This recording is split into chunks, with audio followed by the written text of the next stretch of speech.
तो कैसे आप सभी लोग, आई होप आप लोग अच्छे होंगे।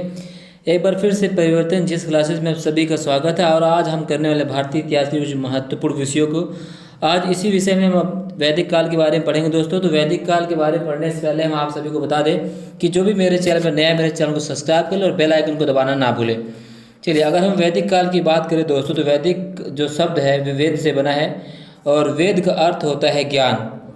अगर हम देखेंगे तो दोस्तों कि भारत में सैंधव संस्कृति के पश्चात जिस नवीन सभ्यता का विकास हुआ उसे वैदिक सभ्यता या आर्य सभ्यता के नाम से जाना जाता है।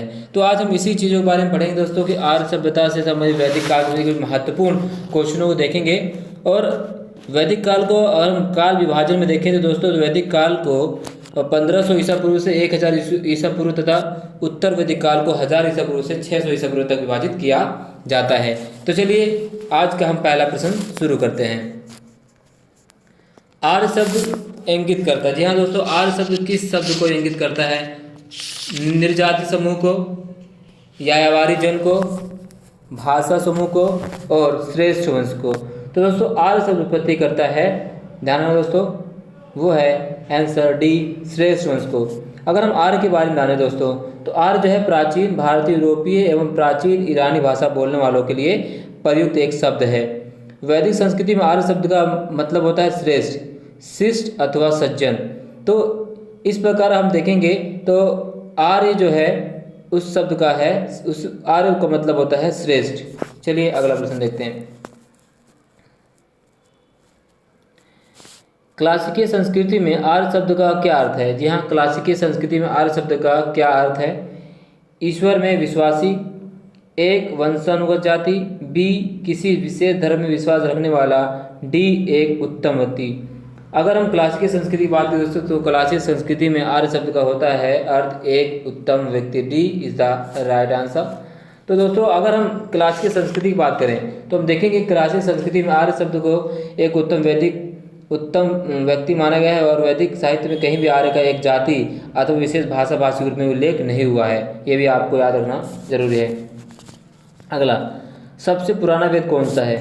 यजुर्वेद, ऋग्वेद, सामवेद और अथर्ववेद। यहाँ दोस्तों सबसे पुराना वेद है ऋग्वेद। जी हाँ, उत्तर B is the right answer.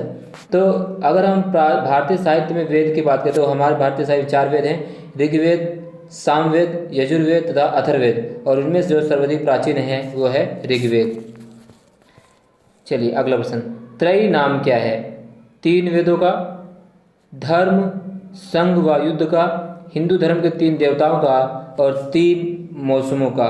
तो दोस्तों त्रयी नाम है उस 3 वेदों का, ए इज द राइट आंसर। अगर हम त्रय की बात करें दोस्तों तो ऋग्वेद, ठीक है दोस्तों, ऋग्वेद और यजुर्वेद और सामवेद को वेद त्रयी या त्रयी कहा जाता है। तो ये सामवेद, यजुर्वेद और ऋग्वेद को वेद त्रयी या त्रयी कहा जाता है। चलिए अगला प्रश्न, किस वैदिक ग्रंथ में वर्ण शब्द का सर्वप्रथम उल्लेख मिलता है? यहाँ किस वेद में वर्ण शब्द का सर्वप्रथम उल्लेख मिलता है? ऋग्वेद में, अथर्ववेद में, सामवेद में और यजुर्वेद में। तो दोस्तों वर्ण शब्द का जो सर्वप्रथम उल्लेख मिलता है वो है ऋग्वेद में। तो वर्ण शब्द का जो सर्वप्रथम उल्लेख है ऋग्वेद मिलता है, और ऋग्वेद में वर्ण शब्द रंग के अर्थ में तथा कहीं कहीं व्यवसाय चयन के अर्थ में प्रयुक्त हुआ है।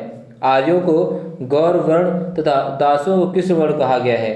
ऋग्वेद के 10वें मंडल के पुरुषसूक्त में सर्वप्रथम शूद्र शब्द मिलते हैं। जो हम शूद्र शब्द की उत्पत्ति कहाँ से दोस्तों? तो शूद्र शब्द की उत्पत्ति हुई है 10वें मंडल के, जी हाँ, 10वें मंडल के पुरुषसूक्त में सर्वप्रथम शूद्र शब्द की उत्पत्ति मिलती है। चलिए अगला प्रश्न देखते हैं। निम्नलिखित में से किसने आर्यों के आदि देश के बारे में लिखा था? जी हाँ, किसने आर्यों के आदि देश के बारे में लिखा था? शंकराचार्य, एनी बेसेंट, विवेकानंद और बाल गंगाधर तिलक। ठीक है, तो इसका जो सही उत्तर है दोस्तों वो है बाल गंगाधर तिलक। तो बाल गंगाधर तिलक ने आर्यों के आदि देश के बारे में लिखा था। तिलक ने यह मत व्यक्त किया था कि आर्यों का जो आदि देश है वह उत्तरी ध्रुव, तथा तिलक का यह मत इतिहासकार द्वारा मान्य नहीं है। ठीक है, अगला प्रश्न दोस्तों, जिस ग्रंथ में पुरुष मेद का उल्लेख हुआ है, जी हाँ, जिस ग्रंथ में पुरुष मेद का उल्लेख हुआ है वह कौन सा ग्रंथ है? कृष्ण यजुर्वेद, शुक्ल यजुर्वेद, पंचविंश ब्राह्मण और डी है शतपथ ब्राह्मण। तो जो उसका जो सही उत्तर है कि पुरुष मेघ का उल्लेख दोस्तों हुआ है शतपथ ब्राह्मण में, D is the right answer. तो शतपथ ब्राह्मण यजुर्वेद का ब्राह्मण है और पुरुष मेघ का उल्लेख सर्वप्रथम शतपथ ब्राह्मण में ही हुआ है। चलिए अगला प्रश्न देखते हैं। निम्न में से किस नदी को ऋग्वेद में मतेत्मा, देवीत्मा एवं नदीत्मा संबोधित किया गया है? जी हाँ, किस नदी को ऋग्वेद में मतेत्मा, देवीत्मा एवं नदीत्मा नाम से संबोधित किया गया है? सिंधु, वितिस्ता, सरस्वती और यमुना।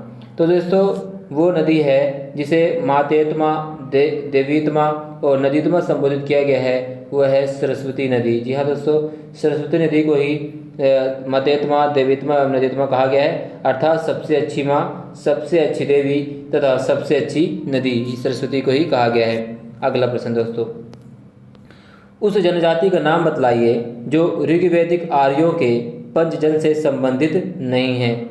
यदु, पुरु, तुर्वस और किकट। तो दोस्तों जो है इसका सही उत्तर D is the right answer. तो ऋग्वैदिक आर्यों को पंचजन संबंधित, किकट संबंधित नहीं है। बाकी यदु, द्रह्यु, पुरु, अनुरु और तुर्वसु शामिल थे। ठीक है, चलिए अगला सवाल।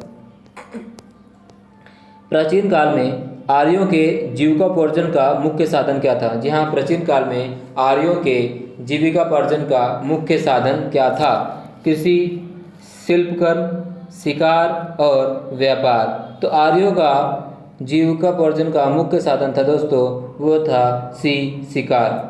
तो प्रारंभ में जो आर्य दोस्तों तो क्या था, वो खानाबदोश शिकार थे और अस्थायी जीवन व्यतीत करते थे और इनके जीवन में कृषि का महत्व लगभग नगण्य था, यानी कि ना के बराबर था। और उत्तर वैदिक काल में ही आर्यों के स्थायी आवास का साक्ष्य मिलता है। वैदिक काल में इससे आर्यों के बारे में साक्ष्य प्राप्त, तो स्थायी साक्ष्य नहीं मिलते हैं। ठीक है, उत्तर वैदिक काल में जाके मिलता है।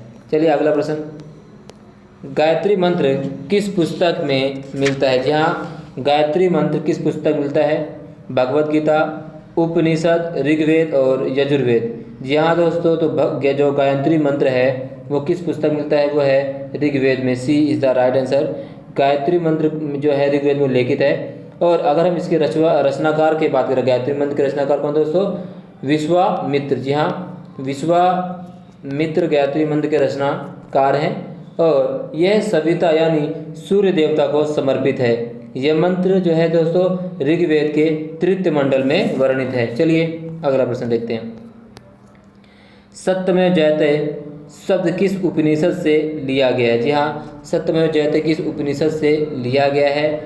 इसमें है दोस्तों ए मंडूक उपनिषद, बी कठोपनिषद, डी छंदोग्य उपनिषद और डी है इनमें से कोई नहीं।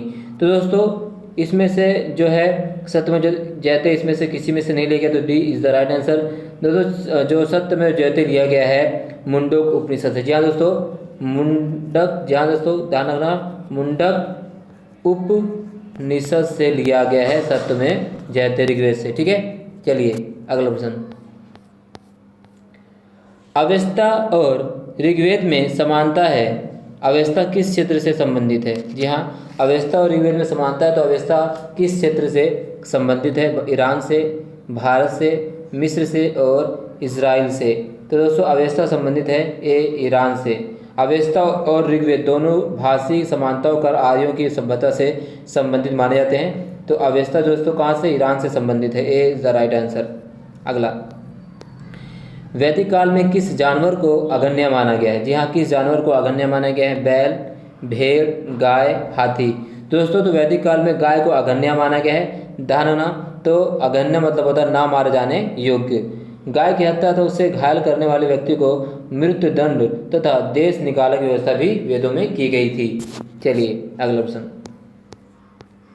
ऋग्वैदिक काल के प्रारंभ में निम्न में से किसे महत्वपूर्ण मूल्यवान संपत्ति समझा जाता था?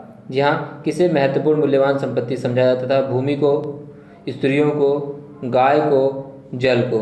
तो मूल्यवान संपत्ति समझा जाता था दोस्तों गाय को।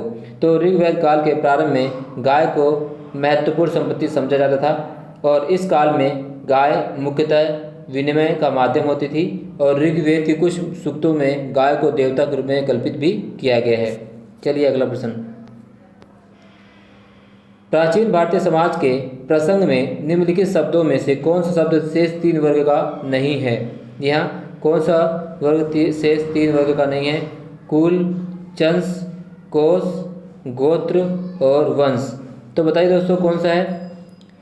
जी हाँ, तो सी इज द राइट आंसर। कोश जो वर्ग का नहीं है।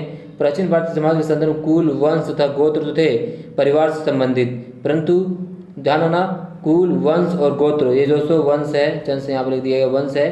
तो कुल, गोत्र और वंश जो है दोस्तों परिवार से संबंधित हैं, जबकि कोश परिवार से संबंधित ना होकर भंडारण से संबंधित है। तो सी इज द राइट आंसर। संस्कारों की कुल कितनी संख्या है? ध्यान, संस्कारों की कुल कितनी संख्या है? 10, 12, 15, 16। तो दोस्तों संस्कारों की 16 मिलती है। तो संस्कार का शाब्दिक अर्थ है परिष्कार, शुद्धता अथवा पवित्रता। गौतम धर्म सूत्र में इसकी जो संख्या 240 बताई गई है और मनु ने गर्भधान से मृत्यु पर्यंत 13 संस्कारों को उल्लेख किया है। बाद की स्मृतियों में इसकी जो संख्या 216 स्वीकार किया गया है। आज ही यही सर्वप्रचलित 16 है। चलिए अगला प्रश्न। जीविकोपार्जन हेतु वेद वेदांग पढ़ने वाला अध्यापक क्या कहलाता था या पढ़ाने वाला अध्यापक क्या कहलाता था? आचार्य, अधर्व्यु, उपाध्याय और पुरोहित। तो दोस्तों जीविकोपार्जन हेतु वेद और वेदांग पढ़ाने वाला अध्यापक कहलाता था दोस्तों उपाध्याय। जी हाँ, C is the right answer, उपाध्याय कहा जाता था। तो वैदिक काल में जीविकोपार्जन हेतु वेद वेदांग पढ़ाने वाला अध्यापक उपाध्याय कहलाता था। अगर हम आज आचार्य गुरुकुल की स्थापना करके अपने शिष्यों को पढ़ाता था तो कोई फीस नहीं लेता था और किंतु शिष्य के द्वारा दी गई दक्षिणा स्वीकार कर लेता था। तो ये सब ध्यान है दोस्तों। आज का आखिरी क्वेश्चन, आरंभिक वैदिक साहित्य में सर्वाधिक वर्णित नदी कौन सी है? सिंधु, सरस्वती और सुतद्री और गंगा। तो जो आरंभिक वैदिक काल में जो सबसे ज़्यादा वर्णित नदी दोस्तों है ये सिंधु नदी को सबसे ज़्यादा वर्णन किया गया है आरंभिक वैदिक काल में। तो इस प्रकार से आज के हमारे जो महत्वपूर्ण क्वेश्चन समाप्त हुए दोस्तों।